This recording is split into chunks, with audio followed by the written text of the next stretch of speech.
সামনে আমার অবজারভেশন 2026-27 পর্যন্ত একটা অর্থনৈতিক মন্দা চলতে পারে। বলবে কিছু কিছু লোক যে ভবিষ্যৎবাণী করতেছে, আবার এটা ভবিষ্যৎবাণী নয়। আপনি বর্তমান সম্পর্কে খবর রাখেন না বলেই বর্তমানকে আপনার ভবিষ্যৎ মনে হচ্ছে। সম্মানিত উপস্থিতি, কেমন আছেন আপনারা? আলহামদুলিল্লাহ আলা কুল্লি হাল ওয়া ফি কুল্লি মাকান। যদিও বা বর্তমান প্রেক্ষাপটে একজন মুসলিম ভালো থাকতে পারে না। বর্তমান প্রেক্ষাপট এতই খারাপ, কিয়ামতের আলামতগুলো এমনভাবে প্রকাশ হয়েছে এখন যে একজন ইমানদার মুসলিমের পক্ষে নিশ্চিন্তে থাকা আর ভালো থাকাটা খুব কষ্টকর।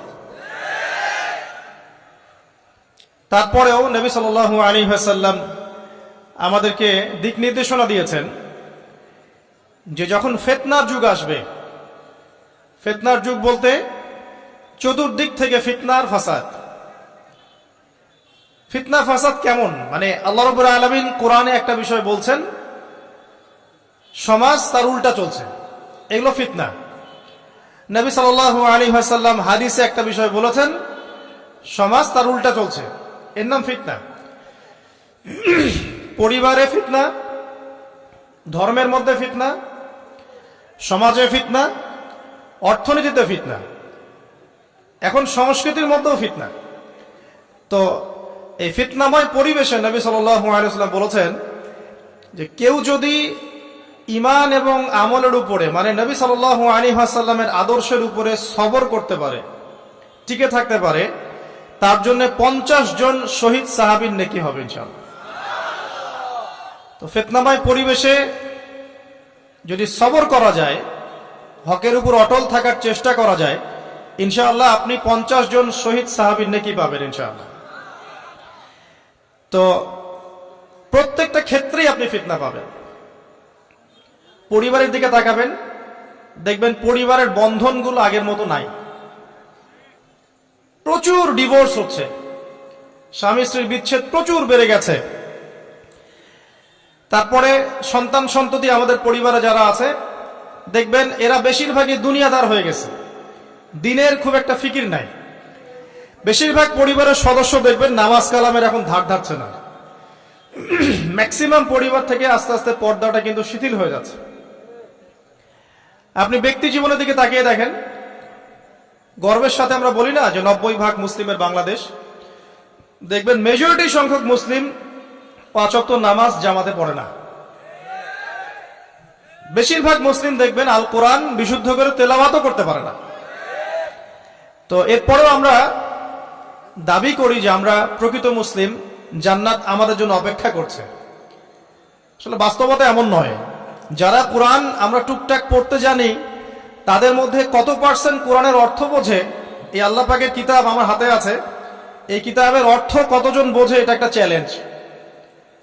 যারা কোরআন পড়তে জানি আমরা, তাদের প্রতি চ্যালেঞ্জ, দেখেন তাদের মধ্যে কত পার্সেন্ট মানুষ কোরআনের অর্থ বলতে পারবে। আর অর্থটা যে জানা জরুরি, এই বিষয়টাও আমরা এখন জনগণকে বোঝাতে ব্যর্থ হচ্ছি। কোরআনের অর্থটা যে বোঝাটা জরুরি, এটা বোঝাতেও ব্যর্থ হচ্ছে। কারণ আমরা সবাই প্রত্যেক হরফে 10 নেকি পেতে চাই। কোরআন তেলাওয়াত করলে প্রত্যেক হরফে 10 নেকি হবে, এই তো। তো এই কনসেপ্ট যখন আমার মাথায় ঢুকে গেছে, আমি ওখানে নিজেকে থামিয়ে দিয়েছি। অর্থ বুঝে গবেষণা করলে এবং কোরআন কেন্দ্রিক জীবন ব্যবস্থা গড়লে যে আরো বেশি নেকি হয়, এটা আমার মাথায় নাই। প্রত্যেক হরফে 10 নেকি তো আপনি পাবেন তেলাওয়াত করলে, কিন্তু অর্থ বুঝে এর ভিতরে ঢুকলে, গবেষণা করলে এর মূল স্বাদটা পাওয়া যায়, এটা আমরা বুঝতে পারছি না। দেখবেন বেশিরভাগ মানুষ কোরআনের অর্থটা জানে না। আবার আমরা যারা টুকটাক ভাঙাচুরা অর্থ জানি, তারা আবার দেখবেন কোরআনের সমস্ত আদেশ মেনে চলতে পারছি না এবং কোরআনের সমস্ত নিষেধও বর্জন করতে পারছি না। সমস্যা কিন্তু এখানেও থেকে গেছে। আবার কোরআনের ব্যাখ্যায় আছে হাদিস। তো এই হাদিসকে কেন্দ্র করে কোনো বিভ্রান্তির সুযোগ ছিল না, কিন্তু এখানেও আমরা বিভিন্ন জাল এবং মানে বানোয়াট হাদিসের উপর আমলও শুরু করেছি। হাদিসের নামে এমন অনেক কিছুই চলছে সমাজে, যেগুলোর সাথে হাদিসের কোনো সম্পর্ক নাই। আমি বলতে চাচ্ছি যে হাদিসের নামে আবার সমাজে এমন অনেক আমল চালু আছে যেগুলোর সাথে আবার হাদিসের কোনো সম্পর্ক নেই। তো দেখুন, ধর্মের মধ্যে সমস্যা থেকে গেছে। আবার আমরা সবাই মুসলিম, আমাদের সবার ইউনাইটেড থাকার কথা। মুসলিম একটা জাতি, তাদের আল্লাহ একজন, রাসূল একজন, কেবলা এক, তাদের সবার মধ্যে একটা ইউনিটির কথা ছিল। কিন্তু আমরা ধর্মতাত্ত্বিকভাবে এবং পলিটিক্যালি আমরা বিভিন্ন দলে বিভক্ত এবং আপোষের মধ্যে মিল মহব্বত কম। বাইরে হয়তো আমরা বলি যে আমি একজন ধর্মতাত্ত্বিক দলের সদস্য, সে আরেকটা ধর্মতাত্ত্বিক সংগঠনের সদস্য, সে আরেকটা মানহাজ ফলো করে, সে আরেক জামায়াতের, সে আরেক তরিকার ইত্যাদি।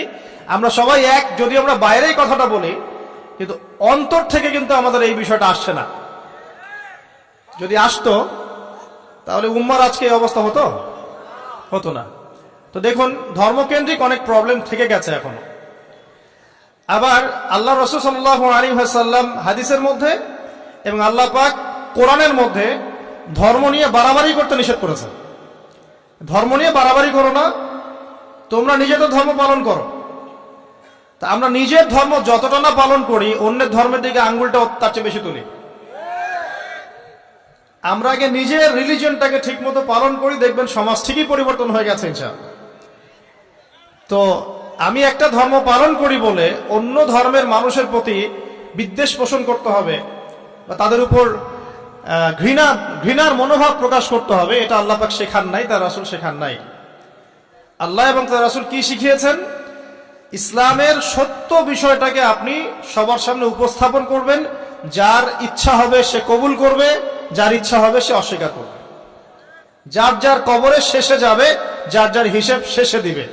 চাপিয়ে দেওয়ার সিস্টেমটা ইসলামের মধ্যে নাই।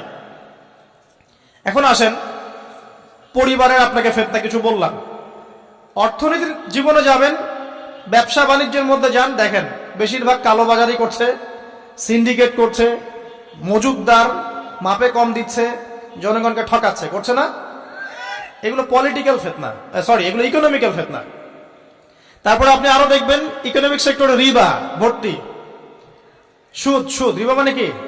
সুদ, রিবা দিয়ে ভর্তি। ঘুষ ছাড়া কাজ হচ্ছে না, ঠিক আছে? অন্যের সম্পদ আত্মসাৎ না করলে আমাদের পেটের ভাত হজম হচ্ছে না। তো এই যে দুর্নীতি বলেন, ঘুষ বলেন, রিবা বা সুদ বলেন, হ্যাঁ, তারপরে কালো বাজারি বলেন, কালো টাকা সাদা করার টেন্ডেন্সি বলেন, পাচার বলেন, সবগুলো অর্থনৈতিক ফিতনা। এগুলো হচ্ছে কি? অর্থনৈতিক ফিতনা। আর বিশ্বের ফিতনা তো পরে, ওটা তো বলার অপেক্ষা রাখে না। মানে বিশ্বের সবচেয়ে বড় ফিতনা ছিল দ্বিতীয় বিশ্বযুদ্ধ। তার আগে একটা হয়েছে প্রথম বিশ্বযুদ্ধ, যেখানে প্রায় কয়েক কোটি মানুষ মারা গেছে, আর সেকেন্ড ওয়ার্ল্ড ওয়ারে আরো বেশি মানুষ মারা গেছে। তো এখন বিশ্বকে ঠেলে দেওয়া হচ্ছে একটা থার্ড ওয়ার্ল্ড ওয়ারের দিকে। মানে যে কোনো সময় একটা তৃতীয় বিশ্বযুদ্ধের আশঙ্কা করছেন এখনকার যারা মিলিটারি অ্যাফেয়ার্স নিয়ে পড়াশোনা করেন, ওয়ার্ল্ড অ্যাফেয়ার্স নিয়ে পড়াশোনা করেন, তারা এগুলো বলতে পারবেন ভালো। বিশ্বকে একটা খাদ্য মন্দার দিকে ঠেলে দেওয়া হচ্ছে, বিশ্বকে একটা দুর্ভিক্ষের দিকে ঠেলে দেওয়া হচ্ছে। এবং মহামারীর মধ্য দিয়ে অলরেডি কিন্তু আমাদের বিভিন্ন দেশের ইকোনমিক অবস্থা ভালো না, তার উপরে খাদ্য সংকট, তার উপরে যে বৈশ্বিক যুদ্ধগুলো, আমদানি রপ্তানি বন্ধ হয়ে যাচ্ছে, তেল গ্যাসের দাম বেড়ে যাচ্ছে, জনগণ হাহাকার করছে। এই পলিটিক্যাল গ্লোবাল অ্যাফেয়ার্স এর ফিতনা এগুলা। তা আপনাকে এই জন্যই প্রথমে একটা কথা বললাম যে ফিতনাময় একটা পরিবেশে একজন মুমিন যার অন্তর্দৃষ্টি আছে, যে কোরআন এবং সুন্নাহ দিয়ে এই বিশ্বের এই রহস্যগুলো উদ্ঘাটন করতে পারে, সে ভালো থাকতে পারে না। তার মনটা সবসময় কিন্তু মানে ব্যাকুল থাকবে যে কিভাবে এইসব সমস্যা থেকে নিজে উত্তরণের পথ খুঁজতে পারি, আর আমার পরিবারকে বাঁচাতে পারি, আর আমার জনগণকে বাঁচাতে পারি। আর যদি আপনি আত্মকেন্দ্রিক হন, স্বার্থপর হন, তাহলে নিজের চটকায় তেল দিবেন, নিজে ভালো থাকলেই বাপের নাম। তো দেখুন, এই জামানার কথাই নবীজি বলছেন সাল্লাল্লাহু আলাইহি ওয়াসাল্লাম, তোমাদের সামনে এমন একটা যুগ আসছে, নবীজি বলছেন জামানা সাবরিন, কঠিন জামানা, যে জামানায় ঈমান নিয়ে চলাটা হবে হাতের মধ্যে আগুন নিয়ে চলার মতো। নবীজি বলছেন ওই সময়ে, সাহাবী জিজ্ঞাসা করছেন, ইয়া রাসূলুল্লাহ, আমি ওই সময় কি করব? ওই সময় আমি কি করব, আমাকে কি পরামর্শ দিচ্ছেন? নবী সাল্লাল্লাহু আলাইহি ওয়াসাল্লাম বলছেন, হে আমর ইবনে আস, তুমি ওই সময় বাড়িতে অবস্থান করো, বাসায় থাকো, বিনা প্রয়োজনে বাড়ির বাইরে এসো না। ওই সময় তুমি নিজের পাপের জন্য আল্লাহর কাছে ক্রন্দন করতে থাকো, বিনা প্রয়োজনে বাড়ির থেকে বের হয়েও না। আর মানুষের সাথে এত বেশি মেলামেশা করো না, নিজে তোমার আমল তোমার গুনাহ নিয়ে ব্যস্ত থাকো, তোমার পাপের জন্য আল্লাহর কাছে কান্নাকাটি করো, ইনশাল্লাহ তুমি নাজাত পেয়ে যাবে। এটা একটা অপশন, মানে ফিতনাময় পরিবেশে আপনি কিভাবে বাঁচবেন এটা একটা অপশন। আর একটা হাদিসে গিয়ে নবী সাল্লাল্লাহু আলাইহি ওয়াসাল্লাম বলছেন যে যখন এমন ফিতনাময় পরিবেশ আসবে তখন যদি তোমরা এই আমর বিল মারুফ নাহি আনিল মুনকার, সৎ কাজের আদেশ অসৎ কাজের নিষেধ, আমার সুন্নতের উপর অটল থাকতে পারো, তাহলে তোমরা 50 জন শহীদের নেকি পাবে। সাহাবায়ে কেরাম বলছেন, ইয়া রাসূলুল্লাহ আমিনহুম আও মিন্না, তাদের মধ্যে 50 জন নাকি আমাদের মধ্যে 50 জন শহীদ? নবী করিম সাল্লাল্লাহু আলাইহি ওয়াসাল্লাম বলছেন, বাল মিনকুম, বরং তোমাদের মধ্যে 50 জন শহীদ। এটা অপশন নাম্বার 2।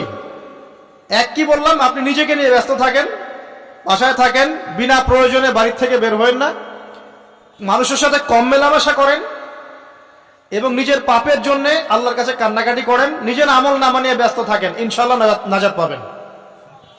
2 নাম্বার, যদি আপনার কাছে আরো বেশি যোগ্যতা থাকে এবং আপনি আরো বেশি সাহসী হন এবং আপনি উম্মার দেশের জনগণের কল্যাণ কামনা করেন, তাহলে অন্যদেরকেও এই ফিতনাময় পরিবেশে টিকে থাকার ফর্মুলা বলে দেন। এখানে সবর করেন, আমর বিল মারুফ নাহি আনিল মুনকারের কাজ করেন, আল্লাহ পাক আপনাকে ইনশাআল্লাহ 50 জন শহীদ সাহাবীর নেকি দিবেন। আরো অপশন আছে। কি অপশন? ওই যে আসহাবুল কাহফ কি করেছিল, একটা ফিতনাময় পরিবেশ থেকে নিজেরা আস্তে করে সরে গিয়েছে। যখন আপনি পরিবেশকে পরিবর্তন করতে আর পারছেন না, দাওয়াত দিয়েও কোনো কাজ হচ্ছে না, মানুষ কথাও শুনছে না, জুলুম নির্যাতন বাড়তেই আছে, টিকে থাকা মুশকিল, তখন তাদের হিসেবের দায়িত্ব আল্লাহর উপর ছেড়ে দেন, আপনি ওখান থেকে ডিসকানেক্টেড হয়ে যান। এটা একটা অপশন। এই অপশন বেছে নিয়েছিল ইব্রাহিম আলাইহিস সালাম, তার বাবাকে বুঝিয়েছেন, কাজ হয়নি, চলে গেছেন। এই অপশন বেছে নিয়েছিল আসহাবুল কাহফ, সবাইকে বোঝাচ্ছে কাজ হচ্ছে না, তার রাস্তায় করে চলে গিয়ে গুহার মধ্যে রাত কাটানো শুরু করেছে। এমনও হাদিস পড়েছি আমি যে ফিতনাময় পরিবেশে সবচেয়ে সৌভাগ্যবান হবে ওই শ্রেণীর মানুষ যারা দেখা যাবে যে পাহাড়ি কোনো এলাকায় বা দূরবর্তী কোনো জায়গায় বসবাস করছে, যেখানে বৃষ্টিপাত হয়, গরু ছাগল মেষ বকরি এগুলো নিয়ে ওখানে চড়ায়, যখন আজানের সময় হয়, নামাজের ওয়াক্ত হয়, আজান দেয়, নামাজ পড়ে, দুনিয়ার ফিতনা থেকে এরা দূরে আছে, এরা সফল। এমনও হাদিস আছে। তো হয়তো আপনার কাছে মনে হচ্ছে না এখন ওই যুগ আসে নাই, কিন্তু আমি আপনাকে বলে দেই যে কোরআন এবং সুন্নাহর চোখ দিয়ে যদি আপনি দেখতে শেখেন এবং বর্তমান বিশ্বের প্রেক্ষাপটটা অ্যানালাইসিস করার যোগ্যতা আপনি অর্জন করেন কোরআন সুন্নাহর চোখ দিয়ে, আপনি বুঝতে পারবেন সেই সময় অনেক আগেই চলে এসেছিল। এখন ফিতনা এবং ফাসাদময় এই পরিবেশে আমরা কি করতে পারি, ছোট স্কেলে, বড় স্কেলে না, ছোট স্কেলে। আমি আজকে বড় বিষয় নিয়ে কথা বলতে আসি না, কারণ আমি চিন্তা করলাম যে আসলে প্রথমে যদি ব্যক্তিকেন্দ্রিক বিষয়টা ঠিক না হয়, বড় বিষয় আলোচনা করে কোনো লাভ নাই। আগে ব্যক্তি যদি ঠিক না হয়, বড় বিষয় আলোচনা করে আসলে কোনো লাভ নাই, আপনারা বুঝবেনও না, মাথার উপর দিয়ে চলে যাবে। এখন গ্লোবাল অ্যাফেয়ার্স নিয়ে কথা বলে খুব একটা ফায়দা নাই আপনাদের। এখন ইকোনমিক পুরো এই সুদভিত্তিক সিস্টেম আপনি চেঞ্জ করতে পারবেন না, এবং পুরো যে তাগুতি ব্যবস্থা আপনি চেঞ্জ করতে পারবেন না। আপনি কি করতে পারবেন? আপনি নিজেকে পরিবর্তন করতে পারবেন, আপনার পরিবারকে পরিবর্তন করতে পারবেন। এতটুকু আপনার পক্ষে এখন পর্যন্ত সহজ, ঠিক না? ঠিক কথা। এটা আপনি এখন করতে পারবেন। তো এটার ফর্মুলা কি? ফর্মুলা ঘাটতে গিয়ে আল্লাহ পাক আমার মাথার মধ্যে একটা হাদিস নিয়ে এসে দিলেন, কারণ আমি বিশ্বাস করি যে আপনারা বলছেন মৌলানা আল্লামা, আমি আসলে এমন কিছু নই, এই কথাগুলো আসলে আমার সাথে যায় না। আমি নিতান্তই একজন ছোট মানুষ এবং তালেবে ইলম, জ্ঞানের পথের পথযাত্রী, আর আমি তালেবে ইলম হয়ে থাকতে চাই। আমি মুফতি হই, আমি মুহাদ্দিস, মুফাসসির বা এই যে শব্দগুলো আপনারা বলছেন, এমন কিছুই নয়। আসলে কিয়ামতের মাঠে আমি জান্নাতে যেতে পারবো কিনা আমি নিজেই জানি না। যখন কোনো মানুষ নিজেকে অনেক বড় মনে করা শুরু করবে, বুঝে নেবেন সে ইবলিসের আনুগত্য করা শুরু করেছে আর কি। কারণ ইবলিস বলেছিল আবা ওয়াস্তাকবারা, আমি খলাকতানি মিন নার ওয়া খলাকতাহু মিন তিন, আমাকে সৃষ্টি করেছেন আগুন দিয়ে, আদমকে সৃষ্টি করেছেন মাটি দিয়ে, আমি কেন আদমকে সিজদা করতে যাব? তো এটা ইবলিসের চরিত্র, আবা ওয়াস্তাকবার, সে উদ্ধত হয় এবং অহংকার প্রদর্শন করে। তো আমি মনে করি যে আমি কিছু বলি না, আল্লাহ রাব্বুল আলামিন আমাকে বলার তৌফিক দেন মাত্র, আলহামদুলিল্লাহ। তা আমার মাথায় একটা হাদিস আসছে, সকাল থেকে ঘুরছে। সেটা হচ্ছে, দেখুন, বারা ইবনে আযিব রাদিয়াল্লাহু আনহু থেকে বর্ণিত হাদিসটা আসছে এবং হাদিসটা বিশুদ্ধ। এখান থেকে আমি মূল আলোচনা যাচ্ছি যে একদিন আনসার মানুষদের মধ্যে, আনসার কারা? আমাদের আনসার বাহিনী। আনসার কারা? যারা মুহাজির সাহাবীদেরকে আশ্রয় দিয়েছিল মদিনায়, তাদেরকে কি বলা হয়? আনসার। তাহলে শব্দটা সুন্দর না? তাহলে আমাদের বাহিনীর নামটাও সুন্দর, মাশাআল্লাহ। তো আনসার সাহাবীদের মধ্যে একজন ইন্তেকাল করেছেন, ইন্না লিল্লাহি ওয়া ইন্না ইলাইহি রাজিউন। এখন তাকে দাফন করা হচ্ছে, আর নবী সাল্লাল্লাহু আলাইহি ওয়াসাল্লাম কবরের পাশে চুপ করে বসে পড়লেন। তার বসা দেখা দেখি বাকি সাহাবীরাও তাকে ঘিরে গোল করে বসে পড়লেন। তারা বলছেন, আমরা এমন ভাবে এখানে বসেছিলাম যেন আমাদের মাথার উপরে পাখি এসে বসতে পারে, চুপচাপ, কোনো নড়াচড়া নাই। দেখেন রাসূলের সাথে বসার সুন্নত, দেখেন কোরআন এবং হাদিসের মাহফিলে বসার কিন্তু সুন্নত আছে। এখানে বসে দুনিয়াবি এত গল্পগুজব করা যাবে না, এই মোবাইল টোবাইল হাবিজাবি নিয়ে এত ব্যস্ত থাকা যাবে না, দিলের কান দিয়ে শুনতে হবে, ঠিক আছে? আদব আছে, না হলে কথা আপনার উপর তাসির করবে না। তারা এমন ভাবে বসেছিলেন যেন মাথার উপরে পাখি বসতে পারে, সুবহানাল্লাহ। এবার নবী করিম সাল্লাল্লাহু আলাইহি ওয়াসাল্লাম বলছেন যে যখন মাইয়েতকে কবরে শোয়ানো হয় তখন সে তাকে দাফন করে যাওয়া ব্যক্তিদের হাঁটার খসখস আওয়াজ শুনতে পায়। এরপরে তাকে যখন শুইয়ে দেওয়া হয়, সে যদি মুমিন ব্যক্তি হয় তাহলে তার মাথার দিকে তার সালাত এসে দাঁড়িয়ে যায়। দুনিয়াতে আপনি যে নামাজগুলো পড়েছেন, আমি যে নামাজগুলো পড়ছি, এগুলো মাথার দিকে দাঁড়িয়ে যায়। ডান দিকে চলে আসে তার সওম, সওম মানে কি? রোজা। বাম দিকে চলে আসে যাকাত, যাকাত মানে কি? যাকাতের সাথে তো আমরা পরিচিত নই। আমরা ওই যে রাস্তাঘাটে যে দান খয়রাতগুলো উঠানো হয়, এগুলোর সাথে খুব পরিচিত, তাই না? কত টাকা, কত পয়সা, কি কি গান করে আর টাকা কালেকশন করে না? অনেক সময় দেখা যায় রাস্তায় যাচ্ছি আমরা গাড়ি নিয়ে, পারলে গাড়ির সামনে এসে হুমড়ি খেয়ে পড়বে টাকা নেওয়ার জন্য। এইভাবে টাকা কালেকশন করতে কে শিখিয়েছে ইসলামে? আর আমরা অনেক সময় ছোট ছোট বাচ্চাদেরকে দিয়ে, মাদ্রাসার ছোট ছোট বাচ্চাদেরকে দিয়ে টাকা কালেকশন করাই। এটা ঠিক না। কেন ঠিক না জানেন? ছোটবেলা থেকেই ওর ব্যক্তিত্ব নষ্ট হচ্ছে। এই হাতটা উত্তম না এই হাতটা উত্তম? উপরের হাত উত্তম, নিচের হাত উত্তম? তো ছোটবেলা থেকে সে নিচের হাতে অভ্যস্ত হচ্ছে। দেখেন, এত টাকা পয়সা কালেকশন করে আমাকে আরেকটা স্বতন্ত্র মসজিদ করতেই হবে জরুরি? খুবই জরুরি ছিল। মানুষের কাছে হাত চেয়ে, হাত পেতে রাস্তাঘাটে এরকম করে গাড়ি থামিয়ে, তারপরে কি বলবো, সুর করে গান গেয়ে এত টাকা পয়সা কালেকশন করতেই হবে? মসজিদটা আমাকে টাইলস ফিটিং করতেই হবে? এসি মসজিদ করতেই হবে? আমরা এমনও মসজিদ রংপুরে দেখেছি 10 বছরেও টাকা কালেকশন শেষ হয়নি। 10 বছর ধরে কালেকশন হচ্ছে। আমি ছোটবেলা থেকে দেখছি কালেকশন হচ্ছে। কি বুঝলেন? তো এগুলো আমাদের ব্যক্তিত্ব নষ্ট করে। মুসলিমরা উপরের হাতের মালিক। সারা বিশ্ব আমরা একসময় চালিয়েছি। এই পশ্চিমা সভ্যতা আমাদেরকে কি শিখায়? সারা বিশ্ব আমরা চালিয়েছি। এই আপনার উমাইয়া খেলাফতের সময়ও কর্ডোভায় আব্দুর রহমানের যে শাসন ছিল, কর্ডোভা, স্পেন, পর্তুগাল, এই পুরো জায়গাগুলো পশ্চিমা বিশ্বের, এগুলো মুসলিমরা শাসন করেছে প্রায় 500-600 বছর। ইতিহাস তো আমরা জানিও না, পড়িও না, ভুলে গেছে। ইতিহাস পড়তে হয়। হিস্ট্রি ঘাটলে দেখবেন রাসূল সাল্লাল্লাহু আলাইহি ওয়াসাল্লামের 23 বছরের নববী যুগ, স্বর্ণযুগ, তারপর আবু বকর সিদ্দিকের খেলাফত, তারপর উমর ইবনুল খাত্তাবের খেলাফত। আবু বকর সিদ্দিকের 2 বছর বা 2.5 বছর, উমর রাদিয়াল্লাহু আনহুর প্রায় 10 বছর, তারপর উসমান রাদিয়াল্লাহু আনহুর 12 বছর, আলী রাদিয়াল্লাহু আনহুর প্রায় 2-2.5 বছর, তারপরে হাসান রাদিয়াল্লাহু আনহু 6 মাস। এরপরে উমাইয়া খেলাফত শুরু হলো মুয়াবিয়া রাদিয়াল্লাহু আনহুর হাতে, প্রায় 20 বছর। উমাইয়ারা শাসন করেছে প্রায় 90 থেকে 100 বছর। তারপর জাব নদীর যুদ্ধে উমাইয়া আব্বাসী ওরা একে অপরের সাথে যুদ্ধ করেছে, করে উমাইয়ারা পরাজিত হয়ে